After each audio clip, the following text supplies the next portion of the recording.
asing jika kita mendengar mengenai pajak.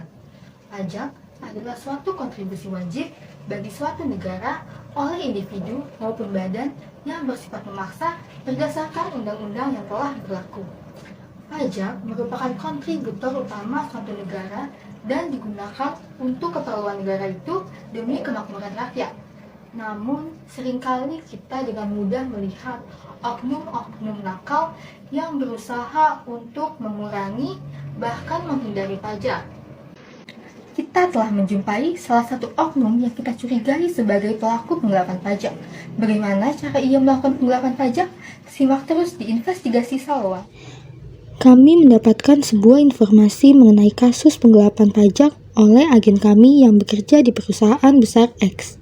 Dengan beberapa pendekatan, akhirnya agen kami bisa meyakinkan oknum untuk menunjukkan cara kerjanya dalam menggelapkan pajak. Perkenalkan, Mawar, seorang karyawan yang bekerja dalam perusahaan besar X. Mawar adalah seorang wanita yang menurut keterangan agen kami memiliki gaji pokok di atas 5 juta dan banyak tunjangan lainnya. Mawar mengaku telah melakukan penggelapan pajak selama lebih dari 3 bulan. Ya, saya sih udah ngelakuinnya lebih dari 3 bulan ya. Walaupun emang kayak orang-orang bisa bilang gaji pokok saya besar ya. Tapi gimana ya, namanya juga hidup di kota gede kan, apalagi di ibu kota, biaya hidupnya besar. Kalau bisa dapat lebih ya kenapa enggak, gitu saya pikirnya. Soalnya kalau dipotong juga kan saya juga masih punya hidup ya. Belum lagi saya juga nggak dapat manfaatnya langsung kan. Dan masih banyak juga kok yang nggak bayar pajak, jadi ya udah. Kami telah menyediakan hasil penelusuran kami dengan menggunakan kamera tersembunyi pada agen kami untuk menyelidiki secara langsung ke Mawar. Iya. Jadi gimana nih? Aku bingung soalnya kalau kena pajak gede banget, lagi butuh uang banget soalnya. Kamu udah nggak apa-apa, tenang aja. Jadi nanti kamu ikutin apa yang aku bakal bilang ya. Jadi nanti kan biasanya bakal ada surat pemberitahuan untuk bayar pajak. Nah, kamu jangan langsung setor ke banknya. Nah, nanti setelah ini aku bakal kenalin kamu ke teman aku yang ada di teller bank. Nah, nanti kamu minta aja bukti surat setoran pajaknya ke dia. Tapi jangan mintain cap ya, karena kita kalau minta cap itu mesti yang asli dan itu bakal ketahuan kalau kita buat-buat. Nah, nanti kamu minta aja kertasnya aja, bentuknya kayak gini nih, bukti surat setoran pajaknya. Awalnya sih saya taat pajak ya, soalnya kayak gak tahu caranya gimana buat ngemanipulasi gini kan. Tapi pas dilihat akhir-akhir ini kan pajak banyak berubah ya, tiba-tiba naik terus makin gede gitu ya. Jadi kebetulan saya memang diajarin gitu cara manipulasinya sama teman saya yang kerja di bank. Terus ternyata pas saya coba, walau ribet ya lumayan hasilnya tuh gede. Nah, nanti buat kedepannya nanti aku bakal kasih kamu kontak teman aku yang ada di teller bank. Nanti kamu bisa lakuin ini sendiri. Buat sekarang aku udah buatin kamu. Nanti kamu tinggal ikutin cara-cara yang selanjutnya. Nah, jadi nanti kalau udah ada bukti surat setoran pajaknya ini, nanti kamu tinggal edit aja, tinggal capnya nanti kita edit secara online gitu. Nanti tapi kamu jangan kasih ini ke kantor, jadi jangan kasih bukti ini secara offline, tapi kayak biasanya kan kita bentuknya secara online, foto nanti diedit aja kayak gitu ya. Nggak dicekin sih biasanya sama kantor ya, toh cuma paling dikasih bukti lewat foto aja kan. Biasanya kan kalau lewat online kayak gini ya bisa diedit lah ya, gampang, cari di Google aja capnya gimana, nanti diedit aja, tinggal kirim udah kelar. Toh emang kata teman-teman aku banyak celahnya sih. Ya, setelah kita melihat mengenai kecurangan-kecurangan yang telah dilakukan oleh para oknum-oknum yang telah diselidiki, kita jadi semakin tahu bahwa ternyata banyak sekali celah yang terjadi pada sistem perpajakan kita. Hal tersebut tentu saja berbahaya karena para oknum yang melakukan tindakan tersebut memiliki pikiran yang sama bahwa hanya mereka yang melakukan hal tersebut. Kami sudah menemukan narasumber yang akan menjelaskan lebih dalam mengenai efek dari penggelapan pajak yang dilakukan oleh oknum-oknum tersebut. Pajak itu termasuk masuk ke dalam anggaran pemerintahan, di mana anggaran ini disalurkan ke berbagai bidang seperti pendidikan, kesehatan, maupun juga untuk membangun infrastruktur yang ada di negara kita.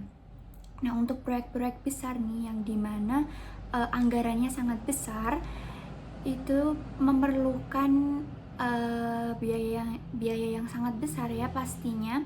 Walaupun kita tahu nih bahwa Indonesia memiliki pendapatan yang bukan hanya dari penarikan pajak, namun juga ada dari sektor ekonomi ekspor, kemudian kebijakan-kebijakan ekonomi lainnya. Namun Indonesia masih memiliki hutang yang cukup besar, yaitu sekitar lebih dari 6.000 triliun, di mana untuk bisa melaksanakan proyek-proyek besar tersebut perlu adanya ketaatan pajak di setiap diri masyarakat Indonesia, sehingga pemerintah bisa memaksimalkan anggaran yang ada untuk pemaksimalan pembangunan fasilitas untuk warga negara Indonesia, masyarakat itu sendiri.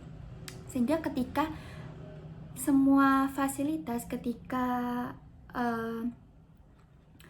semua proyek-proyek atau pembangunan berjalan dengan baik, maka akan disusul dengan adanya kestabilan ekonomi, kemudian juga aksesibilitas fasilitas yang memadai di masyarakat, dan pastinya akan ada keterjaminan pelayanan.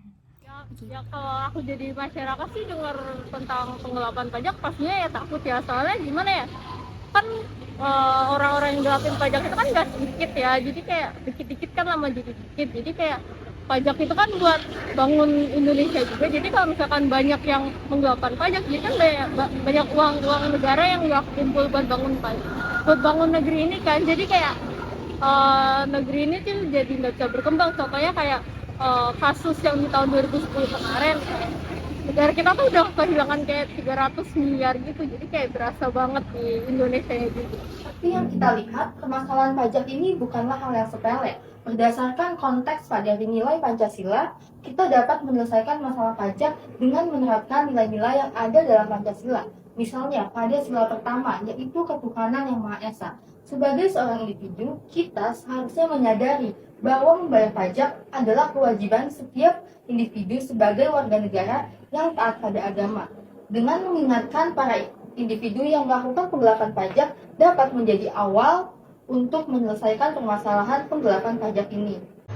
Kami telah mengatur pertemuan dengan beberapa ahli serta tokoh-tokoh masyarakat untuk membahas cara penyelesaian mengenai sistem penggelapan pajak ini.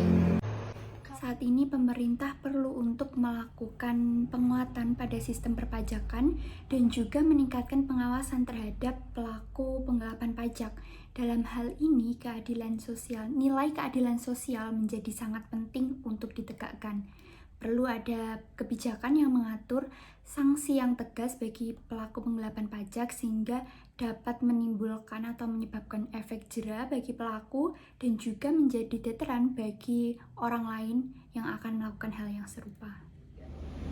Nah, tapi kita tuh perlu ada peningkatan kesadaran di masyarakat akan pentingnya untuk membayar pajak. Nah, jadi apa sih yang bisa kita lakukan? Jadi kayak di dalam Pancasila kita juga itu udah tertera beragam sila-sila yang bisa kita lakukan, seperti nilai kemanusiaan yang adil dan beradab yang harus kita tuh junjung tinggi terus melalui edukasi dan sosialisasi yang efektif ke masyarakat.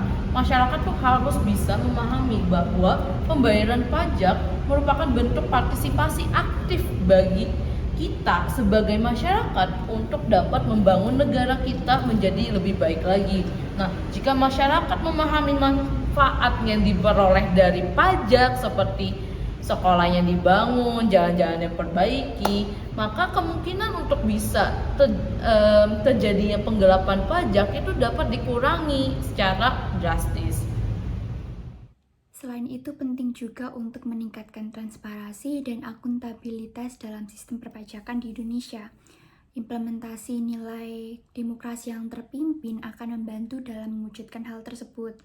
Pemerintah harus menjalankan pemeriksaan dan audit yang ketat terhadap perusahaan dan individu yang diduga melakukan penggelapan pajak.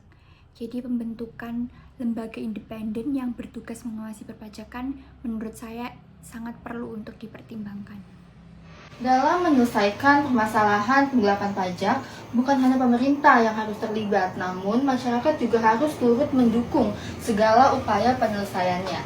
Kepedulian terhadap kepentingan bersama serta terhadap nilai-nilai Pancasila dapat menjadi awal untuk mencegah dan mengurangi permasalahan tersebut. Kalau aku jadi masyarakat mau gimana ya, palingan kalau misalkan ada keluarga aku atau teman dekat aku yang emang mau rencana mau ngegelapin pajak, palingan ya aku kasih tahu dulu kayak ngapain sih ngegelapin pajak, kan pajak itu buat bangun Indonesia juga. Jadi kan kasihan juga kalau misalkan ada orang-orang yang lebih membutuhkan fasilitas negara tapi nggak bisa kebangun karena uangnya kurang gara-gara orang ngegelapin pajak, kan kasihan juga, jadi kayak nggak adil gitu. Terus kalau misalkan aku nggak sengaja lihat kasus penggelapan pajak, paling ya aku laporin ke pihak yang berwenang aja. Dalam melakukan penegakan hukum terhadap pelaku, perlu diperhatikan nilai-nilai hukum yang adil dan beradab. Proses hukum harus dilakukan secara adil dan transparan dengan memperhatikan bahwa setiap pelaku yang terlibat harus mendapatkan perlakuan yang sama di hadapan hukum. Terakhir, penegakan hukum harus dilaksanakan secara konsisten. Pengawasan secara ketat perlu dilakukan terhadap pelaku penggelapan pajak. Pemberian sanksi juga harus diberikan yang setimpal sesuai dengan hukum yang berlaku sehingga dapat memberikan efek jerah serta memberikan sinyal kuat bahwa negara serius dalam menyelesaikan permasalahan tersebut. Itulah beberapa hal yang dapat diambil dari penerapan nilai-nilai Pancasila untuk menyelesaikan permasalahan penggelapan pajak. Kesadaran masyarakat, edukasi masyarakat, serta penegakan hukum yang tegas merupakan beberapa faktor penting untuk menyelesaikan permasalahan tersebut. Semoga dengan adanya upaya bersama ini, kita dapat membentuk suatu sistem perpajakan yang lebih adil terhadap kemakmuran masyarakat serta pembangunan negara.